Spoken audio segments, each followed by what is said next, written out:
Hello students and welcome back to your own channel learn with Chahat. तो आज के इस वीडियो में हम लोग करने वाले हैं पॉलिटिकल साइंस का बुक 2 का चैप्टर नंबर 6 लोकतांत्रिक व्यवस्था का संकट। और ये आपका आपातकाल वाला चैप्टर है और हमारी कोशिश रहने वाली है कि हम इसको लगभग 25 मिनट में इस चैप्टर को हम कंप्लीट कर लेंगे। और ये आपको मैं इसमें बहुत डिटेल में ये चैप्टर करवाने वाली हूँ। और आप चाहें तो हमारा टेलीग्राम चैनल भी आप ज्वाइन कर सकते हो लर्न विद चाहत नाम से। ठीक है, इस पे आपको सारे फ्री पीडीएफ नोट्स भी मिल जाएंगे। ऑल्सो आपको सारे चैनल के अपडेट्स मिलते रहेंगे। और मेरा इंस्टाग्राम भी है, आप मुझे यहाँ फॉलो भी कर सकते हैं और मेरे से बातचीत भी कर सकते हैं। अपने डाउट्स मेरे से डायरेक्टली आप पूछ सकते हैं यहाँ पे। तो चलिए अब हम चैप्टर को स्टार्ट करते हैं। इंट्रोडक्शन। तो इसमें मैं चैप्टर में आपको सारे इंपॉर्टेंट टॉपिक्स करवाने वाली हूँ जहाँ से थोड़े बहुत भी क्वेश्चंस आते हैं। पूरा अगर आप ये देखिए, आप ये वीडियो का जो टाइम लिमिट है ना ये काफ़ी कम रहेगा, बट इस वीडियो में हम इम्पॉर्टेंट टॉपिक्स को बहुत ही अच्छे से डिटेल में करने वाले हैं। और आपके एग्ज़ाम पॉइंट ऑफ व्यू से ये बहुत ही ज़्यादा इम्पॉर्टेंट वीडियो होने वाली है। अगर आपका कल प्रैक्टिकल है या कल टेस्ट है या आपका एग्ज़ाम है और आपके पास टाइम कम है, तो आप इसके लिए इस वीडियो को देख सकते हैं। इसमें हम सारे के सारे इम्पॉर्टेंट टॉपिक्स को कवर कर रहे होंगे जहाँ जहाँ से भी क्वेश्चन आता है। तो इसमें हम आपातकाल के कारण देखेंगे, उसकी पृष्ठभूमि देखेंगे, क्यों हुआ आपातकाल। गुजरात और बिहार के आंदोलन देखेंगे हम। न्यायपालिका से सरकार का क्या संघर्ष चल रहा था वो भी देखेंगे। आपातकाल के दौरान क्या क्या हुआ, आपातकाल के परिणाम क्या थे, शाह जांच आयोग क्या था, ये कब बनाया गया, क्यों बनाया गया, वो सब देखेंगे। आपातकाल से हमने क्या सीखा वो भी हम देखेंगे। और फिर जब आपातकाल हो गया तो उसके बाद की राजनीति कैसी रही, कौन जीता चुनाव, कैसा क्या सब हुआ, वो सब हम देखेंगे। आपातकाल की पृष्ठभूमि। तो इसमें हम देखेंगे बेसिकली कि आपातकाल के कारण क्या रहे, क्या बैकग्राउंड रहा उसका, वो हम देखेंगे। ठीक है, तो आप सबको पता है कि 1971 में हमारा पाकिस्तान से वॉर हो गया था, क्योंकि हमने बांग्लादेश बनाने में हेल्प की थी। तो इस वजह से पाकिस्तान हमसे नाराज़ हो गया था और हमारा उससे वॉर हो जाता है। और इस दौरान अमेरिका ने भी हमारा हेल्प करना बंद कर दिया था। इंटरनेशनल मार्केट में भी तेल की कीमतें बढ़ती जा रही थी, जिस वजह से क्या हो रहा था कि महंगाई भी बढ़ती जा रही थी। अगर हम 1973 की बात करें तो 23% महंगाई बढ़ गई थी। और 1974 आते आते तो 30% जो है वो महंगाई बढ़ गई थी। तो महंगाई जो थी वो तेज़ी से अपने चरम छूती जा रही थी। और क्या हो रहा था, औद्योगिक विकास भी बहुत कम हो रहा था उस टाइम पे, डेवलपमेंट कुछ खास नहीं हो रहा था। और उल्टा क्या हो रहा था, बेरोज़गारी बढ़ती जा रही थी, महंगाई बढ़ रही थी। सरकार अपने कर्मचारियों का वेतन भी रोक लेती है। जो गवर्नमेंट एम्प्लॉयज़ थे उनका वेतन रोक लिया जाता है ताकि जो खर्चे हैं उनको थोड़ा कम किया जा सके। और फिर 72-73 में तो मानसून भी असफल हो जाता है, जिस वजह से कृषि अच्छे से नहीं हो पाती है। खाद्यान्न का उत्पादन में 8% तक गिरावट आ जाती है। और ऐसी स्थिति में गैर कांग्रेसी पार्टियों ने बड़े कारगर तरीके से जन विरोध की अगुवाई की थी। ऐसे टाइम पे मतलब गवर्नमेंट को सारे विपक्षी दल जो थे वो क्या एक तरीके से बिल्कुल कहते हैं ना, उनको मौका चाहिए होता है। तो सारे विपक्षी दलों ने भी क्या किया था उस टाइम पे, सरकार का काफ़ी ज़्यादा विरोध किया था। और मार्क्सवादी, लेनिनवादी, माओवादी और नक्सलवादी समूहों ने भी पूंजीवादी व्यवस्था को ख़त्म करने के लिए सरकार के विरोध में कदम उठाए थे। ठीक है, और क्या था, गुजरात और बिहार आंदोलन भी हुआ था। तो आंदोलन भी कुछ चल रहे थे उस टाइम पे। ये सारे रीजंस थे जिनकी वजह से आपातकाल लगता है। एंड ये क्वेश्चन पेपर में आता है कि आपातकाल के कारण क्या थे। ठीक है, तो आप ये सब बता सकते हो, एक्सप्लेन कर सकते हो। गुजरात छात्र आंदोलन और बिहार आंदोलन पे अलग से क्वेश्चन आ सकता है, तो मैं दिखा देती हूँ आपको। गुजरात छात्र आंदोलन, ठीक है, तो ये गुजरात में हुआ था जनवरी 1974 में। और छात्र आंदोलन था, कारण क्या थे इसके, तो खाद्यान्न, खाद्य तेल, अन्य आवश्यक वस्तुओं की बढ़ती हुई कीमत, यानी कि महंगाई एक तो इसका रीज़न था। और दूसरा इसका रीज़न था भ्रष्टाचार। इस छात्र आंदोलन में राजनीतिक पार्टियां भी शामिल हो गई थी। पहले तो स्टार्टिंग में छात्र आंदोलन था, लेकिन बाद में विपक्ष ने देखा, अरे वाह, ये तो बड़ा बढ़िया मौका है कि हम सरकार को अच्छे से क्रिटिसाइज़ कर सकें, ठीक है, और सबको अपने साथ कर सकें और सबको दिखाएं कि सरकार जो है वो कुछ भी अच्छा नहीं कर रही है। तो ऐसे में फिर ये क्या बोलते हैं, इसकी राजनीतिक पार्टियां भी इसमें शामिल हो जाती हैं। फिर गुजरात में राष्ट्रपति शासन लगा दिया जाता है ऐसी बिगड़ती स्थिति को देखते हुए। विपक्षी दलों ने राज्य की विधानसभा के लिए फिर दोबारा से चुनाव करवाने की मांग कर देते कि गुजरात में तो भाई दोबारा से चुनाव करवाए जाएं, कांग्रेस सरकार अच्छी नहीं बैठी, वहाँ पे गलत सरकार बैठी है, ये कहा जा रहा। फिर मोरारजी देसाई ने कहा कि यदि चुनाव नहीं करवाए जाते हैं तो मैं अनिश्चितकालीन भूख हड़ताल पर बैठ जाऊंगा, ठीक है। फिर विपक्षी दलों द्वारा समर्थित छात्र आंदोलन के गहरे दबाव में 1975 जून में विधानसभा के चुनाव करवा दिए जाते हैं, ठीक है। बहुत ज़्यादा प्रेशर पड़ रहा था, तो जून 1975 में विधानसभा के चुनाव करवा दिए जाते हैं और उसमें रिजल्ट क्या आता है कि कांग्रेस जो होती है वो हार जाती है वहाँ से। अब हम देखते हैं बिहार छात्र आंदोलन को। तो गुजरात वाला तो जनवरी 1974 में हुआ था, ये मार्च 1974 में होता है, ये भी एक छात्र आंदोलन था। और इसके कारण क्या थे, तो इसका भी बढ़ती हुई महंगाई, ठीक है, कीमतें बढ़ रही थी, खाद्यान्न का भाव था, बेरोजगारी थी, भ्रष्टाचार था, इसके भी सिमिलर रीजंस थे। और छात्रों ने जयप्रकाश नारायण को भी बुलावा भेजा था। जयप्रकाश नारायण जो था ना, उस टाइम पे बहुत बड़ा नाम हुआ करता था। अगर आप अपना हिस्ट्री पढ़ोगे, तो हिस्ट्री जिन बच्चों के पास होगी तो वो देखेंगे कि जो जयप्रकाश नारायण थे, उन्होंने 1942 में जो भारत छोड़ो आंदोलन हुआ था ना, उसका भी उन्होंने एक तरीके से बहुत ज़्यादा अहम भूमिका इन्होंने निभाई थी उस आंदोलन में, ठीक है। तो बहुत ही ज़्यादा ये फेमस उस टाइम पे नाम था। तो जेपी यानी कि जयप्रकाश नारायण ने छात्रों का आंदोलन इस शर्त पर माना, हाँ ठीक है, मैं तुम्हारे आंदोलन में शामिल हो जाऊंगा, लेकिन शर्त क्या रहेगी कि आंदोलन अहिंसक होगा, यानी कि अहिंसा, यहाँ पे ज़्यादा लड़ाई झगड़ा नहीं करना है, मारपीट नहीं करनी होगी, अहिंसक आंदोलन रहेगा। और क्या होएगा, सिर्फ इसे बिहार तक सीमित नहीं रखेंगे, हम इसे सिर्फ बिहार तक सीमित नहीं रखेंगे, पूरे इसे दुनिया के सारे देशों में हम इस देश के हर कोने में, हम भारत देश के हर कोने में इस आंदोलन को फैलाएंगे। और ऐसे आंदोलन ने एक राजनीतिक चरित्र ग्रहण कर लिया, क्योंकि छात्र आंदोलन था, अब राजनीति भी राजनीतिक लीडर्स घुस रहे हैं उसमें, तो राजनीतिक चरित्र ग्रहण कर लिया और इसके भीतर राष्ट्रव्यापी अपील आई, ठीक है। जीवन के हर क्षेत्र के लोग अब इस आंदोलन से आ जुड़े थे। और जेपी ने यानी जयप्रकाश नारायण ने बिहार कांग्रेस सरकार को बर्खास्त करने की भी मांग की कि बिहार में जो कांग्रेस सरकार है इसे हटाओ। जेपी ने संपूर्ण क्रांति का आह्वान किया कि अब हम संपूर्ण क्रांति करेंगे ताकि सच्चे लोकतंत्र की स्थापना की जा सके। मतलब अभी जो लोकतंत्र है ना, वो लोकतंत्र वो नहीं है, वो हमें सच्चा लोकतंत्र स्थापित करना है। यहाँ पे हमारी सरकार सही नहीं बैठी है। बिहार की सरकार के खिलाफ लगातार घेराव, बंद और हड़तालें हुई, यानी कि सिचुएशन देखो, मतलब पूरा आप देखोगी, मतलब सब कुछ ठप कर देने वाले ऐसे ऐसे ही आंदोलन हो रहे थे। रेलवे कर्मचारियों ने भी राष्ट्रव्यापी हड़ताल का आह्वान किया। 1974 में रेल हड़ताल भी हुई थी, जिसका नेतृत्व जॉर्ज फर्नांडिस ने किया था, ठीक है। ये MCQ आता है पेपर में। इससे देश के रोजगार के ठप हो जाने का खतरा था। जेपी ने संसद मार्च का भी नेतृत्व किया। संसद मार्च की इन्होंने। देश की राजधानी में अभी तक इतनी बड़ी रैली नहीं हुई थी जितना बड़ा इनका, इतना मतलब ये सोचो आप कितना बड़ा संगठन इनका बन गया था।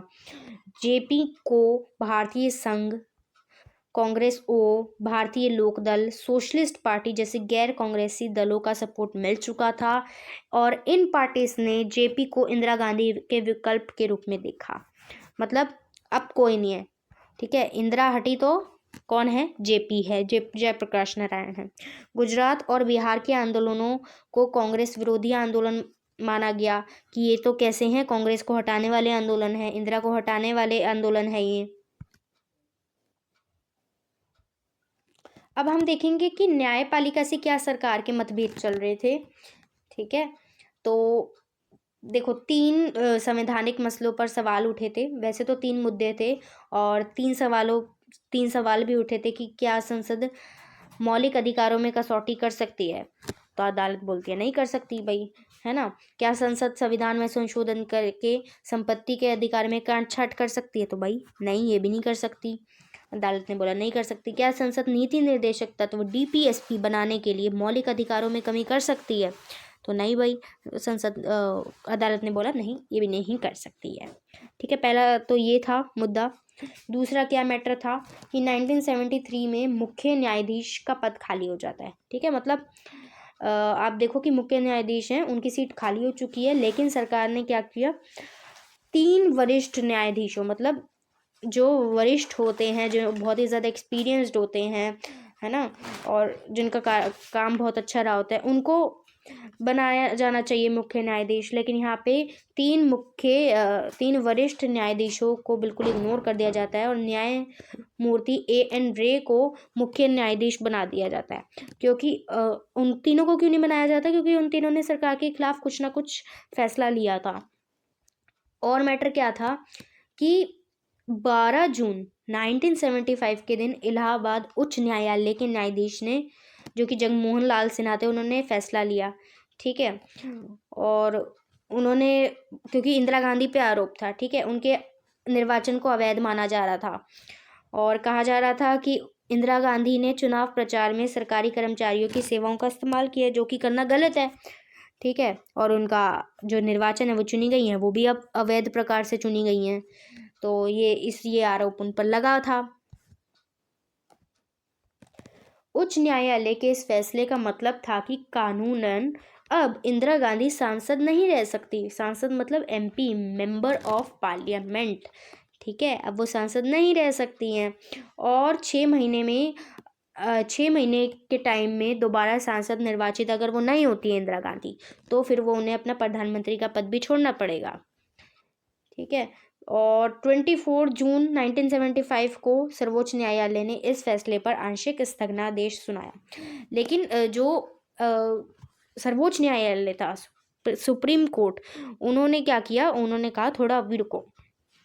सर्वोच्च न्यायालय ने कहा जब तक इस फैसले को लेकर की गई अपील की सुनवाई नहीं होती तब तक इंदिरा गांधी जो है वो सांसद बनी रहेंगी। ठीक है, उन्हें सांसद नहीं हटाएंगे हम, सांसद तो वो बनी रहेंगी, लेकिन क्या होएगा कि लोकसभा के कार्यवाही में वो भाग नहीं ले सकती। तो किस प्रकार की सांसद भाई?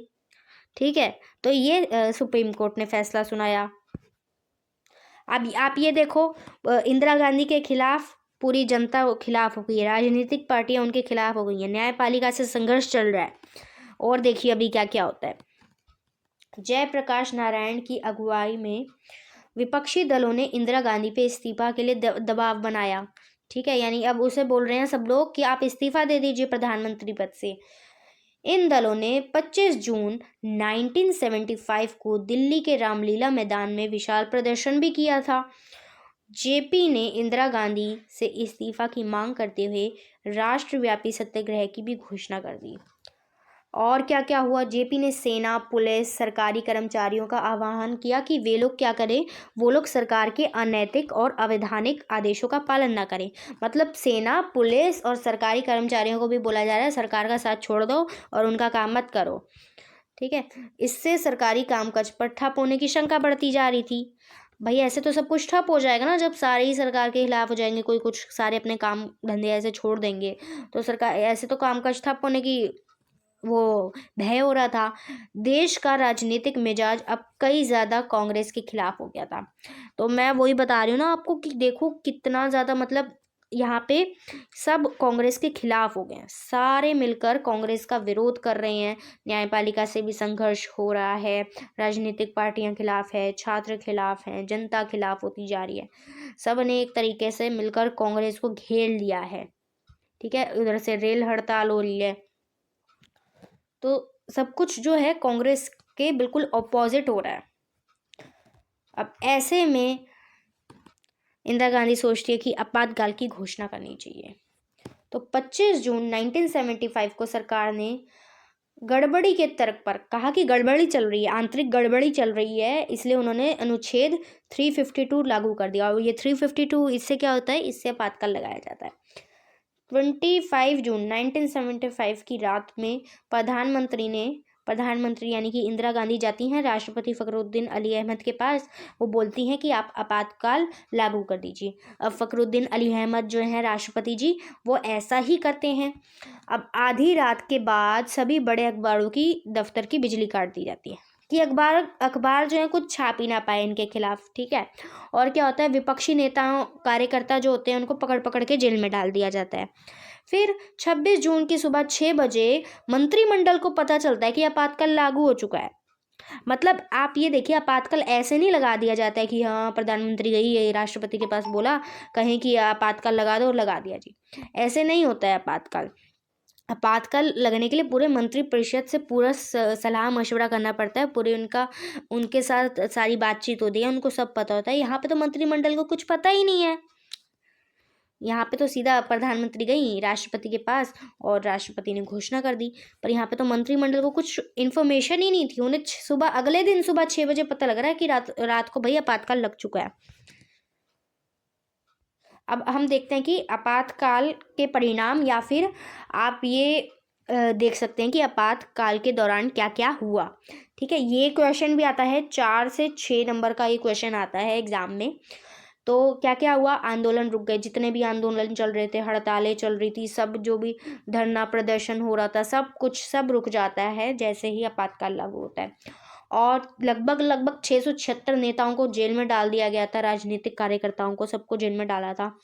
और प्रेस पर सेंसरशिप लगा दी जाती है, यानी कि अगर अखबार में कुछ छापना है तो वो सरकार से पूछ के छापा जाएगा, उसकी परमिशन से कुछ नहीं होएगा। अगर उसकी परमिशन के बिना आप कर रहे हैं ना तो फिर आपका पत्ता साफ हो जाएगा।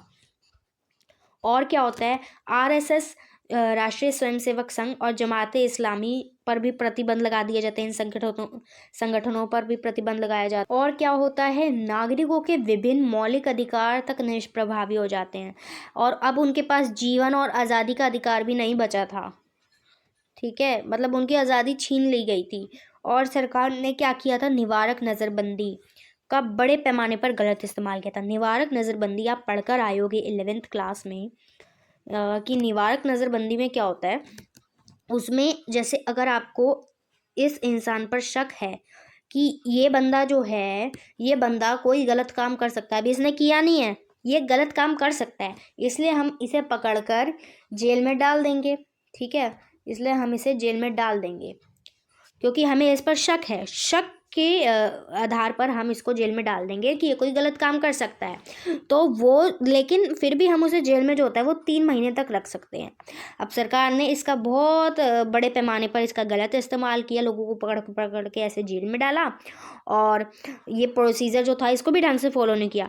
कुछ लोगों का तो पता भी नहीं चला कि वो लोग ऐसे जेल में गए और उनके साथ क्या हुआ, किसी को पता भी नहीं चला। बहुत से लोगों के साथ तो ऐसा हुआ। आगे देखते हैं क्या हुआ। जो राजनीतिक कार्यकर्ता गिरफ्तारी से बच गए वो भूमिगत हो गए, यानी वो छुप गए। उन्होंने सरकार के खिलाफ फिर मुहिम चलाई। इंडियन एक्सप्रेस और स्टेटमेंट जैसे अखबारों ने प्रेस पर लगी सेंसरशिप का विरोध किया। इन्होंने अखबार जो थे वो पता है क्या करते थे, सेंसरशिप का विरोध कैसे करते थे। अखबार छापा, अब अखबार में खाली पेज छाप दिया, मतलब कि कुछ लिखा भी नहीं है और अपना विरोध भी दिखा दिया कि हाँ भाई हमारे ऊपर प्रेस सेंसरशिप लगी हुई है कि हम लोग जो हो रहा है वो हम बता नहीं सकते हैं। और क्या हुआ, सेमिनार और मेन स्ट्रीम जैसी कुछ पत्रिकाएं थी जो कि बंद हो जाती हैं, वो अपने घुटने टेक देती हैं। और कन्नड़ लेखक शिवराम कारंत ने क्या किया था, जिनको पद्म भूषण मिला हुआ था, और हिंदी लेखक फणीश्वर नाथ रेणु, आप इनका नाम आपने अपनी 12th की बुक में सुना भी होगा हिंदी में। ये पद्मश्री से सम्मानित थे। इन्होंने अपना पद्म भूषण और इन्होंने अपनी पद्मश्री जैसी उपाधियां लौटा दी और संविधान में संशोधन हुआ। यह प्रावधान आया कि प्रधानमंत्री, राष्ट्रपति और उपराष्ट्रपति के पद के निर्वाचन को अदालत में चुनौती नहीं दी जा सकती है। ये हो गया संशोधन, आप ये देखो। और इसी दौरान एक 42वां संशोधन भी हुआ था जो सबसे ज़्यादा विवादास्पद संशोधन माना जाता है संविधान का। इसको हम मिनी कॉन्स्टिट्यूशन के नाम से भी जानते हैं। इसमें बहुत बड़े बड़े बदलाव हुए थे कॉन्स्टिट्यूशन में। और क्या हुआ था, इसी में एक बदलाव हुआ था कि विधायिका का कार्यकाल जो है वो 5 साल से बढ़कर 6 साल कर दिया जाएगा। ठीक है, तो ये भी हुआ था इस दौरान। अब उसके बाद जब आपातकाल हो गया, ख़त्म हो गया, वो 18 महीने लगभग चला था, तो शाह जांच आयोग बनता है मई 1977 में। और सुप्रीम कोर्ट के चीफ जस्टिस थे JC शाह, तो उनके नाम पर इस आयोग का नाम रखा जाता है। इसका काम था कि आपातकाल के दौरान क्या क्या गलत काम हुआ उसके बारे में जांच करना। और इस आयोग ने विभिन्न साक्ष्यों की जांच की, हज़ारों लोगों का गवाह लेने की कोशिश की। इंदिरा गांधी का भी गवाह लेने की कोशिश करते हैं, लेकिन वो अपना बयान नहीं देती हैं, बल्कि वो एक चिट्ठी लिखती हैं, उसमें लिखती हैं कि विनाशकारी ताकतें सरकार के प्रगतिशील कार्यक्रमों में अड़ंगे डाल रही थी और मुझे गैर संवैधानिक साधनों के बूते सत्ता से बेदखल करना चाहती थी। ठीक है, तो ये था शाह जांच आयोग। और आपातकाल से हमने क्या क्या सीखा? तो आपातकाल से हमने सीखा कि भारत से लोकतंत्र को विदा कर पाना बहुत ज़्यादा कठिन है। ठीक है, आप देखोगे जब आपातकाल जो लगा हुआ था, उसके बाद जब वो आपातकाल ख़त्म हो जाता है तो इंदिरा गांधी जो एक निरंकुश नेता बन गई थी, उनको हटा दिया जाता है। ठीक है, और इस दौरान जो लोग थे वो और भी ज़्यादा सचेत होते हैं अपनी अधिकारों के प्रति। और फिर उसी दौरान फिर क्या होता है, 51A आता है, जिसमें हमारे मौलिक कर्तव्य शामिल हैं। लगभग उस टाइम पे 10 मौलिक कर्तव्य आए थे। बाद में 2002 में एक 11वां मौलिक कर्तव्य भी जुड़ जाता है। और ये भी पर हमारा एक सबक था आपातकाल का कि अंदरूनी गड़बड़ी बताकर नहीं लगाया जा सकता आपातकाल। जब तक सशस्त्र विद्रोह ना हो, सशस्त्र संघर्ष ना हो, तब तक हम आपातकाल नहीं लगा सकते। और देखते हैं क्या था। तो आपातकाल के बाद की राजनीति, लोकसभा में चुनाव होते हैं 1977 के, लोकसभा के चुनाव यानी कि केंद्र के चुनाव। तो आपातकाल 18 महीने रहा। जनवरी 1977 में नेताओं को जेल से रिहा कर दिया जाता है कि भाई अब तुम्हें चुनाव लड़ना है। इनके पास बहुत कम टाइम था चुनाव लड़ने का भी। मार्च 1977 में चुनाव होते हैं और आपातकाल से पहले विपक्ष एकजुट हो चुका था और उन्होंने एक पार्टी बनाई थी, जनता पार्टी। इस पार्टी का जो नेतृत्व था ना, वो जयप्रकाश नारायण कर रहे थे। और कांग्रेस के आपातकाल विरोधी नेता भी इसमें शामिल थे, यानी कि कांग्रेस तक के लोग जो थे ना, वो इसमें शामिल थे, जिनको आपातकाल अच्छा नहीं लगा था। और जगजीवन राम ने कांग्रेस फॉर डेमोक्रेसी बनाई थी एक पार्टी। बाद में ये जो पार्टी है, ये भी इसी जनता पार्टी में जाकर मिल जाती है। तो आइए देखते हैं रिजल्ट क्या रहा। इस पार्टी ने चुनाव प्रचार में क्या किया था, शासक के अलोकतांत्रिक चरित्र और आपातकाल के दौरान की गई ज्यादतियों पर जोर डाला। जनता पार्टी ने क्या किया, अपने चुनाव प्रचार में बताया कि आपातकाल में ये सारी चीज़ें गलत हुई थी, ये ऐसे सत्ता का दुरुपयोग हुआ, वो सब बताया उन्होंने। और आज़ादी के बाद पहली बार ऐसा हुआ था कि कांग्रेस लोकसभा का चुनाव हार जाती है। मतलब जो 1967 के चुनाव हमने देखे थे, तो उस टाइम पर केंद्र में उसकी सरकार फिर भी बच जाती है और राज्यों में वो हार जाती है। लेकिन इस बार जो 1977 के चुनाव हो रहे थे ना लोकसभा के, इसमें ये लोकसभा में भी चुनाव हार जाती है। और मतलब काफ़ी ज़्यादा हम देखें तो प्रांतीय स्तर पर भी इनको काफ़ी ज़्यादा, नॉर्थ की अगर हम बात करी जाए, नॉर्थ इंडिया की, तो इन्हें बिहार, उत्तर प्रदेश, दिल्ली, हरियाणा, पंजाब में तो एक भी सीट नहीं मिली कांग्रेस को। कांग्रेस जो थी उसको सिर्फ 154 सीट्स मिलती हैं और 35% से भी कम वोट मिलते हैं, यानी बहुमत तो मिला ही नहीं है। तो केंद्र में तो सरकार हारनी थी। और जनता पार्टी जो थी, ठीक है, उसको कितना मिलता है, तो उसको 295 सीट्स मिलती हैं अकेले जनता पार्टी को। और जो गठबंधन था उसमें कुल मिलाकर उनको 330 सीटें मिलते हैं 542 सीटों में से। जो इंदिरा गांधी थी, उन्होंने बरेली से चुनाव लड़ा था, वो हार जाती हैं। उनके बेटे जो संजय गांधी थे, उन्होंने भी अमेठी से लड़ा था चुनाव, वो भी हार जाते हैं। और कांग्रेस लेकिन ये बात ध्यान रखना ज़रूरी है कि कांग्रेस हर जगह चुनाव नहीं आ रही थी। जो कांग्रेस थी वो नॉर्थ इंडिया की अगर हम बात करें तो नॉर्थ इंडिया में हम देखेंगे तो उसे करारी हार मिली थी। लेकिन अगर आप जब दक्षिण में जाओगे ना, दक्षिण में, तो उसे वहाँ पे हार का सामना नहीं करना मिला था। आप ये जो जितने में येलो में देख रहे हो ना, ये कांग्रेस है। और ये जितने ग्रीन आप देख रहे हो ना, ये सारी है जनता पार्टी। ठीक है, पर्पल में अदर्स हैं और रेड वाले में वाम दल आपको देखने को मिलेगा। तो आप देखिए, यहाँ थोड़ा नॉर्थ ईस्ट में भी जाएंगे, ऊपर यहाँ जम्मू कश्मीर साइड भी देखेंगे, नीचे दक्षिण में भी देखेंगे अगर आप, तो यहाँ पे आपको कांग्रेस दिखाई जा रही होगी। यहाँ अगर हम देखें तो यहाँ पे जनता पार्टी को बहुत अच्छी जीत मिलती है नॉर्थ में, और यहाँ नॉर्थ में इंदिरा गांधी को करारी हार देखने को मिलती है। महाराष्ट्र, गुजरात, उड़ीसा पर कई सीटों पर इंदिरा गांधी ने उस टाइम पे भी अपना कब्जा बनाया हुआ था, और दक्षिण पे भी बनाया हुआ था, ठीक है। लेकिन नॉर्थ में अगर हम देखें तो वो हार जाती है। ये देखें यहाँ पे कांग्रेस की करारी हार, ठीक है। यहाँ पे क्या लिखा है, रे बाबा इस आम आदमी से बच के रहना, अब वह अपने साथ कोई बदतमीजी बर्दाश्त नहीं कर सकता है। और यहाँ देखिए आपको कांग्रेस देखो यहाँ पे एक हट्टा कट्टा आदमी दिखा रखा है कांग्रेस, और उसके हाथ में सारी गलत चीज़ें दिखा रखी हैं जिस वजह से वो चुनाव हारा, ठीक है। अब हम देखते हैं जो 1977 में जनता सरकार बनी उसका क्या हुआ। तो 1977 में चुनाव के बाद नेताओं के बीच प्रधानमंत्री की होड़ मची कि भाई मैं बनूंगा प्रधानमंत्री, मैं बनूंगा प्रधानमंत्री। अब किस किस में था कंपटीशन, मोरारजी देसाई, चौधरी चरण सिंह और जगजीवन राम, ठीक है। तो पार्टी के पास, अब ये जो जनता पार्टी है इसके पास कोई दिशा, नेतृत्व या फिर एक साझा कार्यक्रम नहीं है, ओके। बस क्या है इनका, बस सत्ता मिल जाए। जनता पार्टी कांग्रेस द्वारा अपनाई गई नीतियों में कोई भी चेंज नहीं ला सकी थी, और मोरारजी देसाई के नेतृत्व में सरकार बनती है, ठीक है। तीनों में कंपटीशन चल रहा था ना, जो कि सिर्फ 28 महीने चल पाती है, और 28 महीने बाद वो अपना बहुमत खो देती है।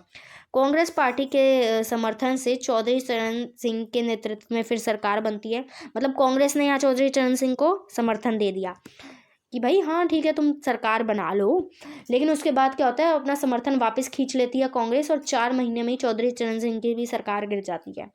फिर क्या होता है, जनवरी 1980 में फिर से लोकसभा के चुनाव होते हैं, और इस बार जनता पार्टी जो है वो इतने बुरी तरीके से हार जाती है, और उत्तर भारत जहाँ उसे बहुत बढ़िया सीट मिली थी वहाँ पे उसे बहुत बुरी हार देखने को मिलती है।